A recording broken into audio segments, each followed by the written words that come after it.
तो भाइयों बहनों, आज की इस नई वीडियो में आप सभी का बहुत बहुत स्वागत है। आज की वीडियो का टॉपिक थोड़ा हटके होगा।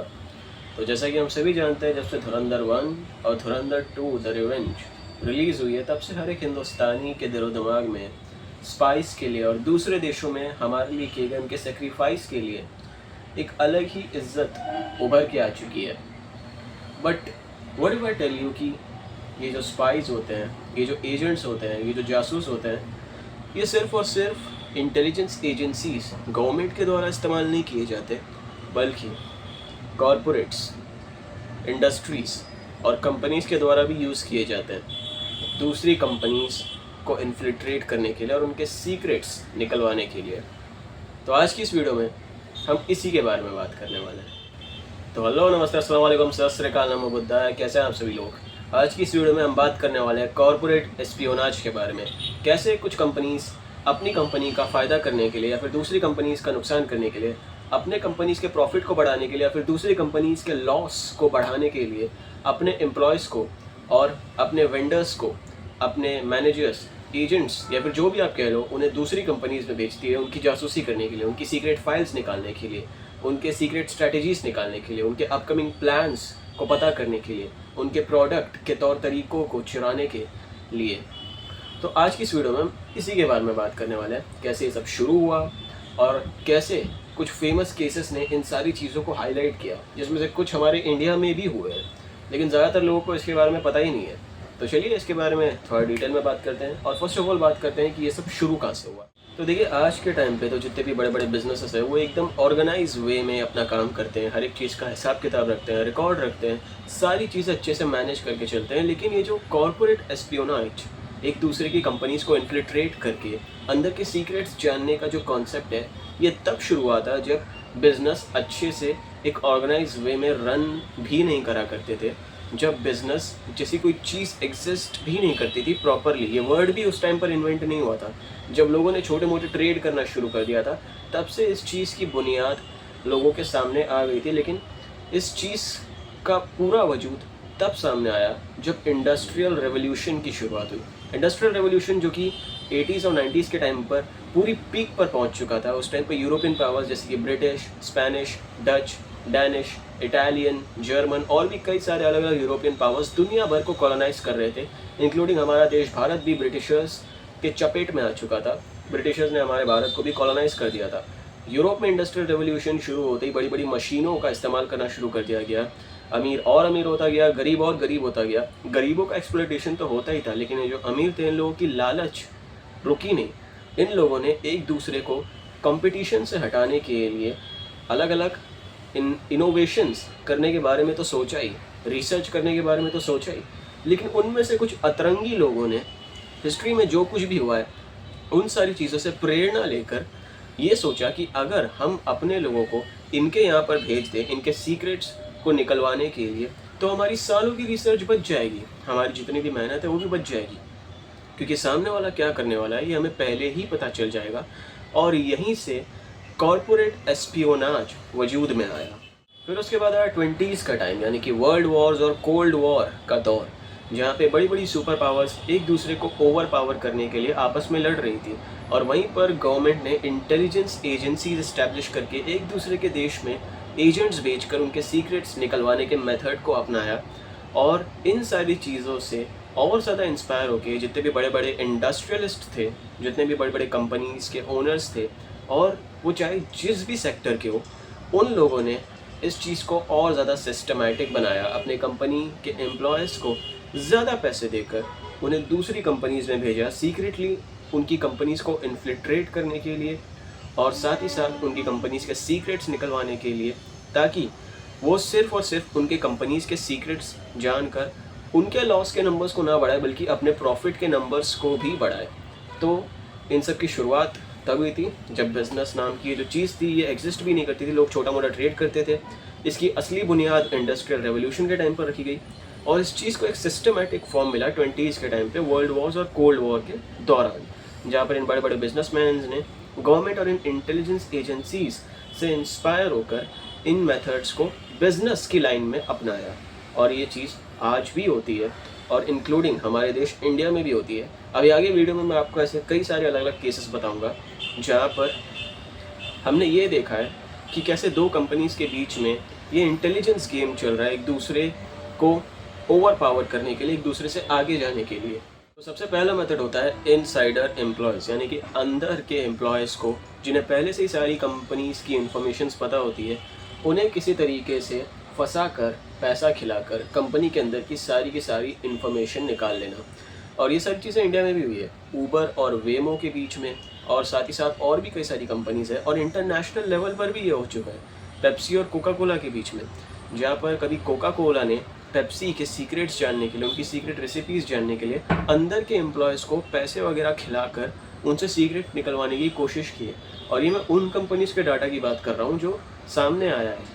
ना जाने ऐसी कितनी कंपनीज़ है जिनका जो डाटा है वो कभी सामने ही नहीं आया, जिनकी इन्फॉर्मेशंस कभी सामने ही नहीं आई। ऊबर और वेमो के बीच में, वेमो के बीच में हुआ ये, ऊबर और वेमो के बीच में, और इसके साथ ही साथ पेप्सी और कोका कोला के बीच में भी हुआ है। यहाँ पर ये लोग क्या करते हैं कि अंदर के जितने भी एम्प्लॉयज़ होते हैं, उन्हें तो अंदर की सारी चीज़ें पता है ना, तो इसीलिए अगर हम उन्हें ही पैसा खिलाकर ये सारी चीज़ें निकलवा लें तो हमारे लिए और ज़्यादा फ़ायदेमंद होगा। बस शर्त ये है कि अंदर के लोगों को पता नहीं चलना चाहिए, और जो एम्प्लॉय जिसे हम टारगेट कर रहे हैं वो करप्ट होना चाहिए। और अगर ये मेथड इस्तेमाल नहीं किया तो एक दूसरा मेथड भी है। तो दूसरा मेथड है अपने खुद के एम्प्लॉयज़ को कॉम्पिटिटर की कंपनी में प्लांट कर देना। यहाँ पर कंपनीज़ क्या करती है, अपने एम्प्लॉयज़ को पूरे अच्छे तरीके से ट्रेन करके दूसरी कंपनीज़ में स्पाई करने के लिए ट्रेन करके उन्हें वहाँ पर भेजती है। एम्प्लॉय वहाँ पर जाता है, इंटरव्यू देता है, सिलेक्ट होता है, काम करता है, वहाँ का एनवायरनमेंट समझता है, लोगों को समझता है, तौर तरीके समझता है, उनकी स्ट्रैटेजी समझता है, उनकी कंपनी कैसे आगे जा रही है वो समझता है, सब कुछ समझता है। और फिर ये सारी चीज़ें, ये सारी इन्फॉर्मेशन सीक्रेटली उस कंपनी को ट्रांसफ़र कर देता है जहाँ से वो आया है, उन्हें सारी की सारी इन्फॉर्मेशंस दे देता है। और इसके भी कई सारे केसेस सामने आए। सबसे फेमस केस था GM एंड वॉल्क्सवैगन का, और साथ ही साथ ओरेकल का भी एक केस सामने निकल के आया था। अगर आप गूगल पे जाके सर्च करोगे तो वो भी आपको मिल जाएगा। यहाँ पर ये लोग क्या करते हैं कि कंपनी की जो सीक्रेट फाइल्स होती हैं उन्हें पढ़कर समझ के दूसरी कंपनीज़ को बता देते हैं।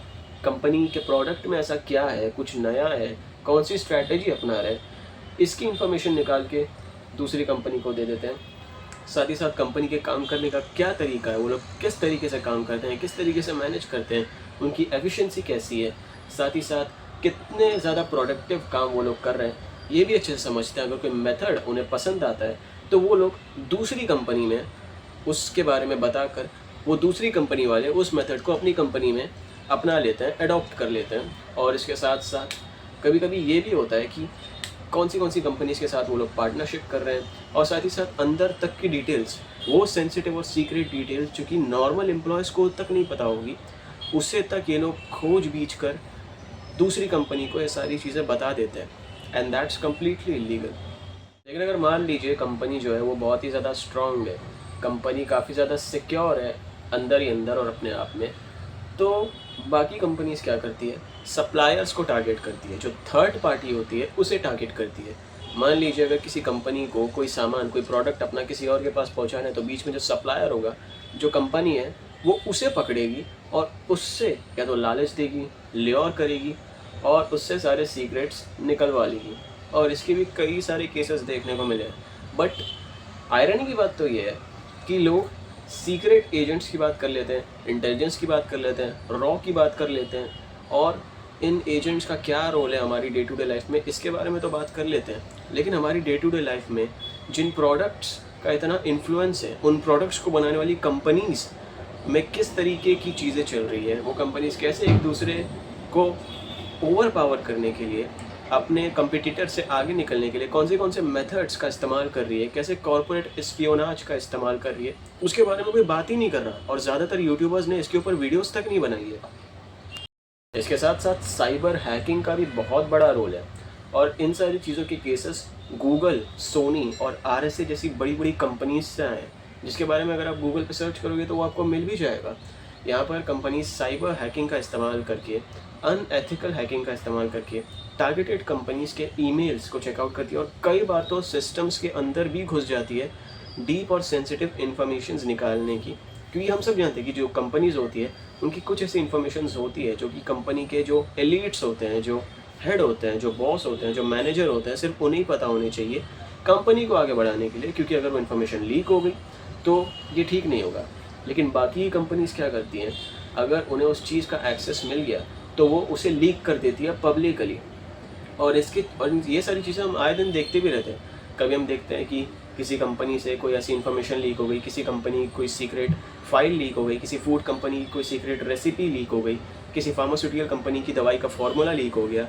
आए दिन हम ऐसी चीज़ें सुनते रहते हैं, आर्टिकल्स पढ़ते रहते हैं, चेकआउट करते रहते हैं। तो ये सारी चीज़ें कहीं ना कहीं इस साइबर हैकिंग, इस अनएथिकल हैकिंग से ही जुड़ी हुई है। अब बात करते हैं लास्ट मेथड के बारे में, जिसके बारे में बात करते हुए मुझे थोड़ा सा पता नहीं क्यों दुख हो रहा है उन कंपनीज़ के बारे में सोचकर जिनके ऊपर ये मेथड इस्तेमाल किया जाता होगा। जहाँ पर होता ये है कि टारगेटेड कंपनीज़ के अंदर अपने कंसल्टेंट भेजे जाते हैं, अपने वेंडर्स भेजे जाते हैं, अपने एडवाइजर्स भेजे जाते हैं, मैनेजर तक भेजे जाते हैं, जो कि कंपनी में जाके काम नहीं करते, बल्कि कुछ भी काम नहीं करते, कुछ भी नहीं। उनका काम बस यही है कि उन्हें कोई काम नहीं करना है, बस यही काम है कि कोई काम नहीं है।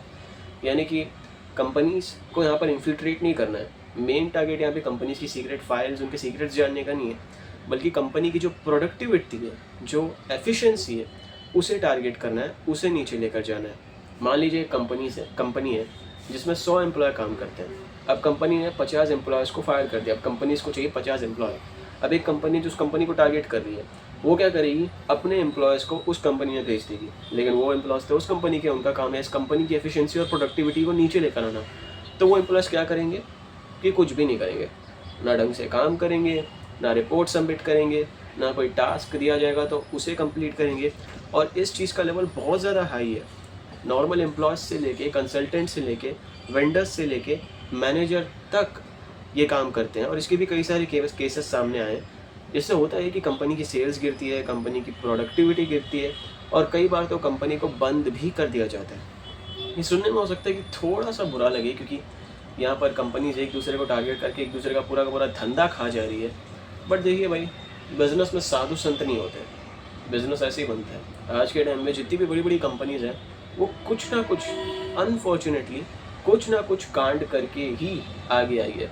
या तो सरकार की चाटुकारी करके आगे आई है, या कोई बड़ा सा स्कैम, घपला, घोटाला करके आगे आई है, या फिर कुछ कंपनीज ऐसी भी है जो जेन्युइनली अच्छा काम करके आगे आई है। लेकिन ज़्यादातर कंपनीज की गिनती गलत चीज़ों में ही होती है।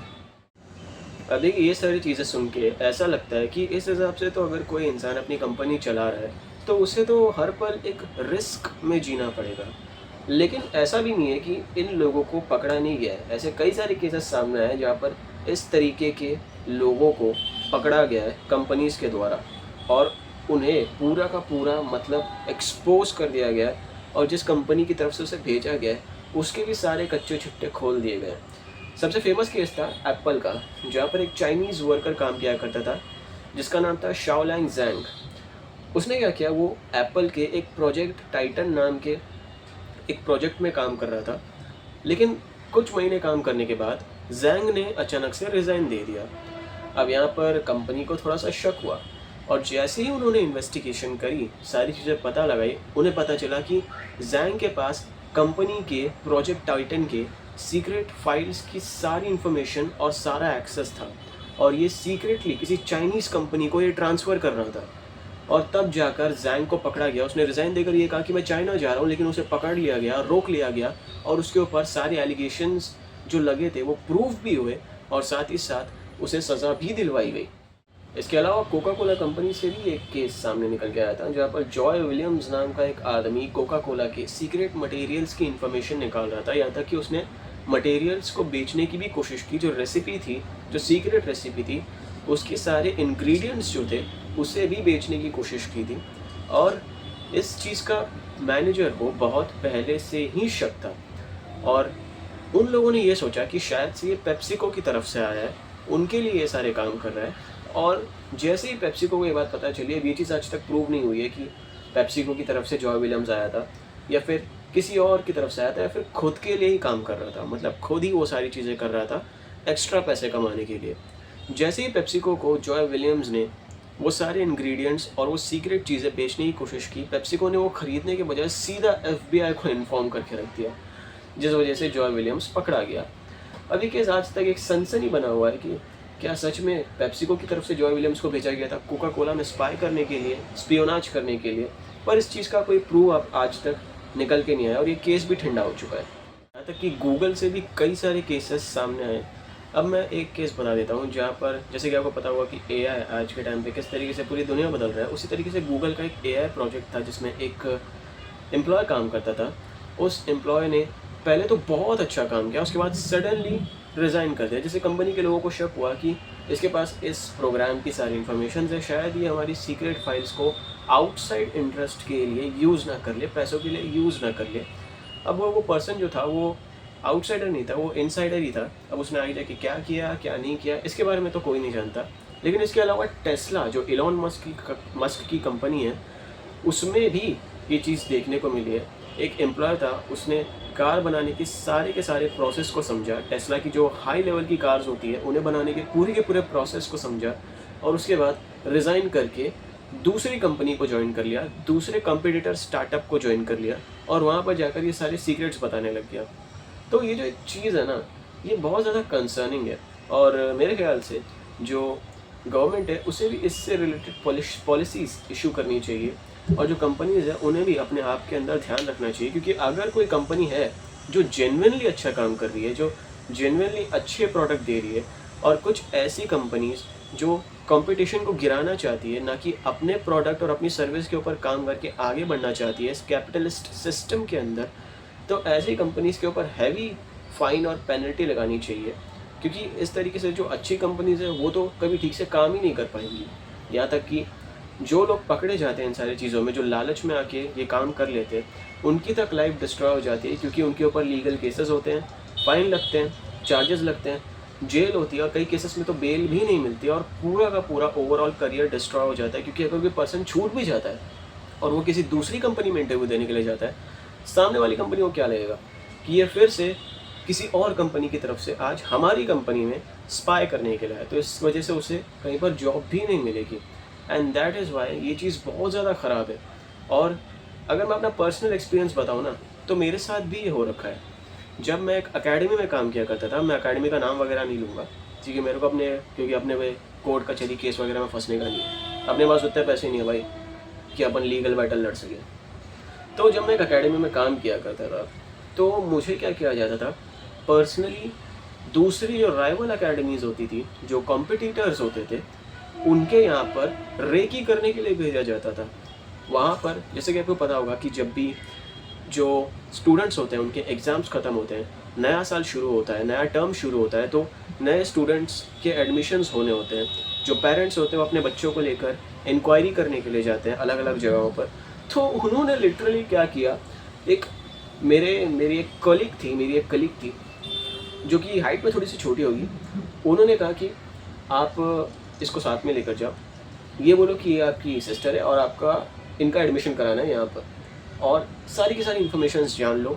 जो प्रॉस्पेक्टस है जो देते हैं ना सामने वाले, जब हम कहीं पर एडमिशन कराने जाते हैं तो सामने वाले की तरफ से जो प्रॉस्पेक्टस मिलता है ना, जहाँ पे सारी डिटेल होती है, उसकी इन्फॉर्मेशन ले लो। तो फिर मैंने उनसे पूछा कि सर इन सब से होगा क्या? बोलेंगे कि हमें उनकी इन्फॉर्मेशन पता चलेगी कि वो लोग किस तरीके से काम कर रहे हैं, कितने एडमिशन हो रहे हैं उनके यहाँ पर। मैंने कहा सर उन सब से हमको करना क्या? उन्होंने बोला कि नहीं, आपको ये काम करना ही पड़ेगा। पर मैंने मना कर दिया क्योंकि अगर बाई चांस उन्होंने मुझको पहचान लिया कि ये तो दूसरे अकेडमी में काम करता है और ये हमारे यहाँ पर पूछने के लिए क्यों है, फिर मैं पकड़ा जाऊँगा ना। वो तो अपने हाथ खड़े कर लेंगे कि नहीं भाई ये हमारा नहीं है, मेरे को चक्कर काटने पड़ेंगे पुलिस स्टेशन के। तो इसीलिए मैंने मना कर दिया और निकल लिया वहाँ से। अब देखिए, ऐसा भी नहीं है कि जो चीज़ें पूरे तरीके से इलीगल है, कुछ एथिकल चीज़ें भी होती है। जैसे कंपनी की जो पब्लिक रिपोर्ट्स होती हैं उनको पढ़ना, जो सेल्स होते हैं जो पब्लिक में जेन्युइनली अवेलेबल होते हैं उन्हें अच्छे से स्टडी करना, साथ ही साथ उनके प्रोडक्ट्स को ख़रीद के उन्हें अच्छे से चेकआउट करना, पब्लिक रिव्यूज़ चेक करना, मार्केट्स को अच्छे से एनालाइज करना, उनके शेयर प्राइस को अच्छे से समझना, ये सारी भी कुछ चीज़ें होती हैं। पर ये जो अनएथिकल चीज़ें होती हैं ना, इनसे जो बिजनेसमैन है उन्हें बचना ज़रूरी है और आपको भी इस चीज़ का ध्यान होना चाहिए। अगर आप भी मेरी तरह कभी ऐसे किसी चीज़ का सामना करो, सीधा मना कर दो।